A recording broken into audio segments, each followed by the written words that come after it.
მეგობრებო, ის რასაც ვუყურებთ ბოლო 2 დღის განმავლობაში. ეს არის მტკიცებულება იმისა, რომ დიახ, 4 ოქტომბერს შესაძლებელი არის რეჟიმის შვიდობიანი დამხობა და მათი მშვიდობიანად გასტუმრება. ამიტომ ქუდზე კაცი უნდა ვიყოთ 4 ოქტომბერს, ვიყოთ ერთად, ვიყოთ ძლიერად ერთმანეთს ჩავჭიდოთ ხელები და საქართველოს ხუთჯვრიანი დროშით. აუცილებლად დროშით, რომლითაც ყველაზე მეტად ეშინია ბიძინა ივანიშვილს.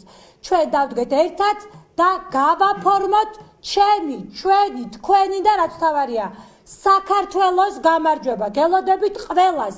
ბრძოლა არის ბოლომდე და ბრძოლა არის გამარჯვებამდე.